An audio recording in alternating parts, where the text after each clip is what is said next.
গোপন বৈঠকের মাধ্যমে টেলিটককে বিক্রি করার জন্য পাইতারা করে 10 থেকে 2021-এর ডিসেম্বর পর্যন্ত কার বাপের টাকা দিয়েছেন আপনারা?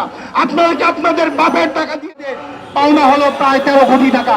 সেই 13 কোটি টাকা এখন না দেওয়ার জন্য তারা পাইতারা করে যোগাযোগ করে বলা হলো তারা কোনো লিখিত দিবে না আমাদেরকে, এবং আমাদের দাবি দেওয়া তারা নাকি মানবে না। এই উপস্থিতি আপনারা জানেন 2010 সালে আমাদেরকে টেলিটক কোম্পানি একটি চিঠি দিয়ে জানিয়েছিল যে আমাদের যারা ডিলার হাউসে চাকরি করে ম্যানেজার এবং কম্পিউটার অপারেটর এবং মার্কেটিং যারা আছে তাদেরকে একটা কম্পেনসেশন দেওয়া হবে, তাদেরকে একটা ভর্তুকি দিবে, টেলিটক কোম্পানিও দিবে এবং আমাদেরও দিতে হবে। আমরা তাদের সে কথা রাজি হয়ে আমরা টেলিটকে মার্কেটে প্রত্যেকটা ডোর টু ডোর চাপিয়ে পড়েছিলাম এবং আমাদের দাবি চাপিয়ে পড়ার পরবর্তীতে টেলিটক কোম্পানি সামনের দিকে যখন অগ্রসর হতে চাচ্ছিল, তার পরবর্তীতে টেলিটকের এই শুভকামনা দেখে তারা কিন্তু আমাদেরকে 2016 সালে আরেকটি চিঠি দিলেন যে আমাদেরকে আরো মার্কেটে চাপায়া পড়ার জন্য তাদের বেতন ভাতা বৃদ্ধি করতে হবে। তাদের কথা রেখে আমরা বেতন ভাতা বৃদ্ধি করেছি।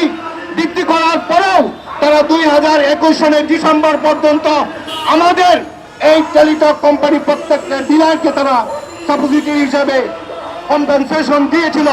কিন্তু অদৃশ্য শক্তির হাতে যখন ক্ষমতায় গেল গত সরকারের কুচক্রী মহল যখন এই টেলিটককে বিক্রি করার জন্য পাইতারা করছে, একটা লস প্রোডাক্ট হিসাবে দেখানোর জন্য জাতির কাছে তারা প্রত্যয় করেছে।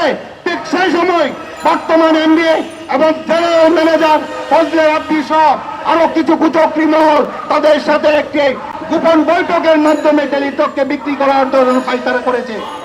প্রিয় ভাইয়েরা, আমরা এই ছাত্র আন্দোলনের মাধ্যমে এই 5 আগস্টের এই স্বাধীন বাংলাদেশে যখন আমরা দাঁড়িয়েছি, এমত অবস্থায় প্রত্যেকটা সেক্টরে অন্তত পক্ষে বৈষম্যের যারা করেছে তাদেরকে বিদায় করেছে। কিন্তু টেলিটক কোম্পানি বৈষম্য যারা করেছে টেলিটককে ধ্বংসের হাতে যারা দিয়েছে তাদেরকে এখন পর্যন্ত বহাল তবিয়তে রেখেছে। আমরা কি চাই তারা কি টেলিটকে থাকুক?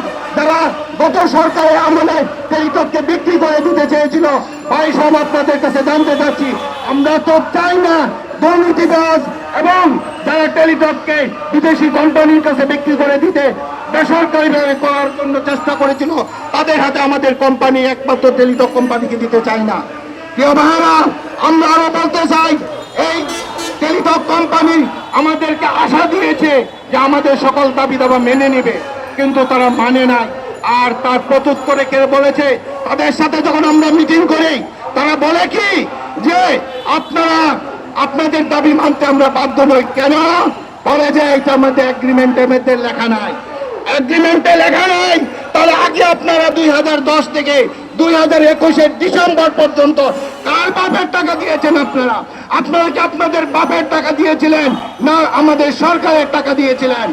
আপনারা বেতন পাবেন, অথচ ডিলার হাউসের কর্মকর্তা কর্মচারীরা বেতন পাবে না। তা হতে পারে না, তা হতে দেব না। আমাদের দাবি আদায় করে ছাড়বো ইনশাআল্লাহ। যে আমাদের পাওনা হলো প্রায় 13 কোটি টাকা।